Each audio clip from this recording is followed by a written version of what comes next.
Olá, pessoal.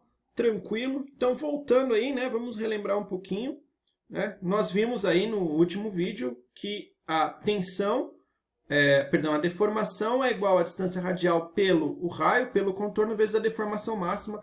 Ou seja, né? Eu tenho no centro de um eixo circular zero de deformação e a deformação máxima, de fato, é quando eu chego nesse valor de C que representa o raio desse meu eixo.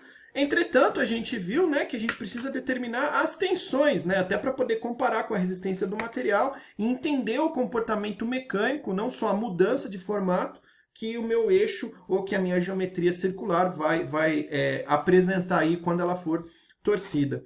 Portanto, para que a gente possa fazer essa relação, chegar na deformação pela tensão, nós vamos aplicar a nossa lei de Hooke. Mas algumas observações antes da gente aplicar a lei de Hooke e chegar na minha expressão abaixo. Primeira coisa, né? Lembrando que a lei de Hooke, pessoal, ela é válida num regime, de novo, de pequenas deformações, né? Normalmente dentro do que a gente até estabelece como regime elástico. E sendo tensão normal ou tensão de cisalhamento, né? Deformação normal ou deformação de cisalhamento, nesse regime, né, de pequenas deformações, ou seja, no regime elástico, onde a partir do momento que eu cesso a carga, as dimensões da minha peça volta à posição inicial, né, o meu material ele tem que ter uma resposta linear, que é o que está sendo expresso aqui, né? Eu aumento, por exemplo, 2 vezes a tensão, eu aumento 2 vezes a deformação. Essa é uma equação de um primeiro grau, expressa essa reta. Inclusive, se eu quiser determinar o módulo G, basta eu tirar a inclinação dessa reta, né? Então, eu tenho o ângulo alfa aqui, a tangente desse ângulo alfa, se for G tal por gama, é igual ao módulo de cisalhamento, ou módulo elástico ao cisalhamento, né? Uma outra observação, além do material ser elástico e de eu estar no regime de pequenas deformações, é que o módulo ao cisalhamento ele tem uma relação com o módulo elástico convencional, né? Que vocês estão acostumados lá da lei de Hooke, quando eu tenho a tensão normal e a deformação normal, né? Isso daqui, ele vai ser o quê? O módulo elástico dividido por 2 vezes 1 mais o coeficiente de Poisson, né? Como o coeficiente de Poisson ele arbitra, ele fica em torno de 0,3 para a maior parte dos materiais, né? Esse 2 vezes 1 mais Poisson, eu posso colocar o denominador dessa conta como aproximadamente 3, ou seja, o módulo ao cisalhamento, a resistência à deformação ao cisalhamento de um determinado material, costuma ser apenas 1/3 daquela que ele resistiria a uma tensão normal, né? Ou seja, se eu pegar o aço, né, o módulo elástico do aço, ele tem um valor padrão aí de 210 gigapascal. Se eu pegar esse aço e torcer ele, qual que vai ser a restrição a essa deformação por torção? A rigidez desse aço, né? O G desse aço vai ser aproximadamente 70 gigapascal. Ou seja, né, os materiais, de forma geral, aí, eles até têm uma rigidez menor ao cisalhamento, né? Feito isso, como é que eu vou olhar, então, um comportamento mecânico, um comportamento tensional, né? A gente sabe o quê? Que a deformação é igual a distância radial dividido pelo raio, pelo contorno, vezes a deformação máxima.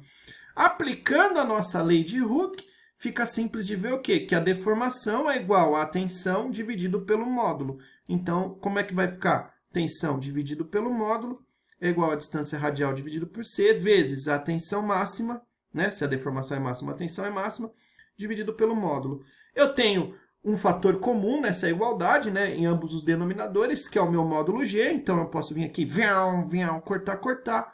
Eu vou chegar nessa equação, aonde, assim como a deformação vai ser 0 no centro e máximo na distância do contorno no raio, a tensão também o é, né? É aquela nossa famosa distribuição. E veja que ela varia de maneira linear, né? Aqui está elevado a 1, então varia de maneira linear. Então, se eu pegar aqui como o centro do meu raio, né, a minha tensão de cisalhamento, ela vai variar. Deixa eu apagar aqui que essa linha desceu um pouquinho torta. Ela vai variar dessa seguinte forminha aqui, né? Ó. Ela vai ter o valor máximo no raio e o valor de 0 no centro. Então, ela vem aqui, o valor máximo. Como é um binário, né? Por exemplo, se aqui está indo no sentido da esquerda para a direita, aqui ela vai no sentido da direita para a esquerda, né? Justamente expressando esse meu binário. Então, a tensão de cisalhamento máxima sempre no raio. Aqui ela vale 0. e aí eu tenho essa questão do binário que eu estou realizando a minha torção aí. Bom, então vimos como que a gente determina, né, a tensão por cisalhamento. Entretanto, não está trivial de calcular. Por quê?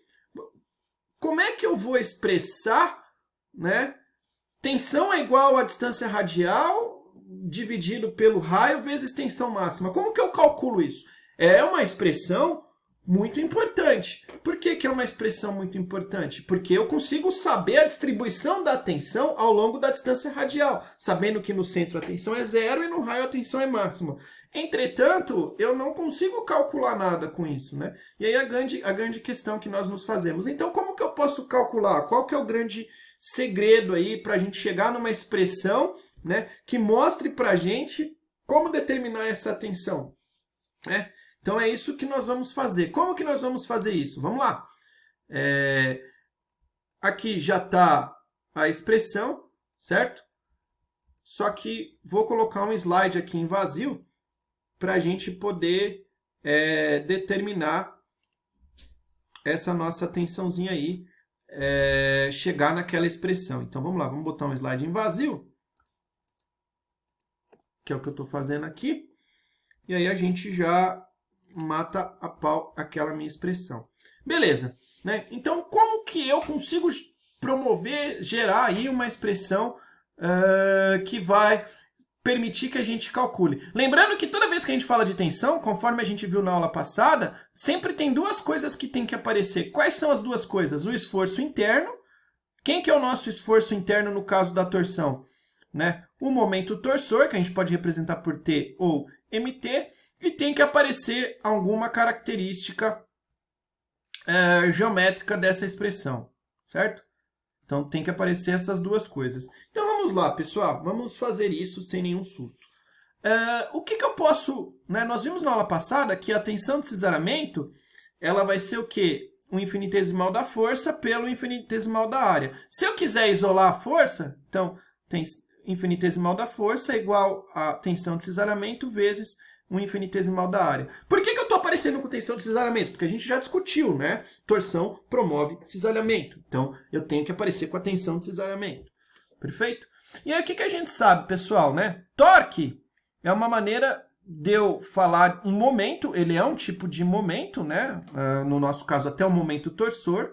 Veja que eu não estou usando a nomenclatura da dinâmica de torque. Mas a gente sabe o quê? Que torque é um momento torsor, sempre vai ser a força vezes um determinado braço. Se eu pego um eixo, certo?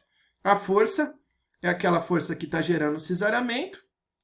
E quem que vai ser o meu braço que vai gerar o momento torsor? Vai ser a distância radial, certo? Então, essa distância radial, ela vai tanto que o momento torsor que gera a tensão de cisalhamento é máximo, onde a distância radial é máxima, que é, de fato, no raio, e é mínima, que é no centro, como a gente já cansou de falar. Ou seja, o que eu posso escrever com tudo isso? Eu posso escrever o seguinte: o diferencial do momento torsor pode ser igual ao diferencial da força vezes a distância radial. Ou seja, momento é força vezes o braço. Eu vou aplicar aqui, né? Então, meu DF, eu posso escrever ele como dt dividido por ρ. Colocando aqui nessa minha expressãozinha, como é que fica então? Vai ficar dt dividido por ρ é igual a tal vezes dA. Certo? Tranquilo? Ou seja, dt é igual a ρ vezes tal vezes dA. Então, esse é um pequeno pedacinho da relação entre o momento torsor e a área, né? Mas eu não quero pensar em pequenos pedacinhos, eu quero pensar no eixo como um todo. Aí, como a gente continua trabalhando na distribuição média, conforme a gente conversou na aula passada, o que significa mesmo essa distribuição média? Meu material é homogêneo, é isotrópico, é coeso e é uniforme. Significa que se eu pego qualquer ponto dentro desse meu eixo, os valores das tensões são iguais. Isso permite eu fazer a minha operação de integração, né? Então, a integral de dt vai ficar igual a ρ vezes tal integral na área, né? dA. Ainda, nós vimos uma expressão há pouco para a tensão de cisalhamento. Qual que era essa expressão que nós vimos há pouco? Que a tensão de cisalhamento é igual a distância radial dividido pelo contorno vezes a tensão de cisalhamento máxima. Né? A relação que eu tenho, como que a tensão de cisalhamento vai se comportando em função da distância radial, de maneira linear, tendo o valor de 0 no centro e máximo no raio. Né? Ou seja, quanto mais perto da superfície do meu eixo, maior é o valor da tensão de cisalhamento promovida pelo momento torsor pela torção. Quanto mais próximo do centro, menor é esse valor. E a variação desse valor ela acontece de maneira linear, ou seja, proporcional. Né? O dobro da distância, o dobro da tensão, metade da distância, metade da tensão. Eu vou colocar, então, esse resultado dentro dessa expressão que a gente desenvolveu. Como é que ela vai ficar, então? Ela vai ficar com essa carinha aqui. Integral de dt é t, né? Integral no conjunto área, né? No contorno área, ρ vezes ρ dividido por c vezes tal máximo dA. Certo? C e tal máximo eu vou colocar para fora da integral. Então, eu vou ter a seguinte expressão. T é igual a tal máximo dividido pelo raio, pelo contorno, integral de ρ quadrado dA no conjunto área. Por que eu fiz isso, pessoal? Porque, vamos relembrar um pouquinho, momento de inércia. Né? O momento de inércia padrão, convencional, que é uma restrição ao giro. Então, toda vez que eu falo de momento, e aí eu estou comparando com a geometria, entra momento de inércia, porque ela é uma restrição à tendência de giro, né, que a geometria vai promover, tanto que quanto maior for o momento de inércia, menor é a flexão, porque mais tendência a minha geometria vai promover o giro. A gente pode escrever matematicamente ele, por exemplo, momento de inércia em relação a um determinado eixo x, como a integral de a, né, y ao quadrado dA. Ou seja, o que eu tenho aqui quando eu falo em ρ, que é uma distância radial, que é exatamente essa distância y, que também é uma distância da linha neutra? Eu estou falando aqui no momento de inércia. Só que esse momento de inércia que vai entrar aqui é o momento de inércia polar, que a gente chama de J. Por quê? O momento de inércia padrão é uma restrição ao giro ao longo da longitudinal. O J é uma restrição ao giro em torno do próprio eixo, que é a torção, como a gente viu no primeiro vídeo. Torcer o quê? Era tentar girar em relação ao próprio eixo. Então, a restrição que a geometria vai tender de girar em relação ao próprio eixo, a gente chama de momento polar de inércia. É só você lembrar a Terra. A Terra ela gira em torno do próprio eixo no momento de rotação. E esse movimento de rotação, a gente tem ele de polo a polo, né? Polo norte a polo sul. Então, é um momento polar de inércia. Arrumando essa expressão, né? Escrevendo isso, a gente chega nessa expressão aqui, né? Ó, exatamente essa. Ó, né? Eu vou ter lá T é igual a tensão de cisalhamento máxima dividido por C vezes o J. Se eu isolo a tensão de cisalhamento máxima, né, eu tenho aqui a expressão na qual, agora sim, eu consigo calcular a tensão de cisalhamento provocada pela torção. Lembrando que uma das maneiras de promover estados de cisalhamento puro é por torção. Por isso que muitas vezes a gente quer conhecer o comportamento de uma determinada peça, de um determinado material sobre torção, a gente realiza um ensaio de torção, que aí, inclusive, eu posso realizar em várias temperaturas, dado que a gente sabe que o comportamento mecânico do meu material tem grande influência da temperatura.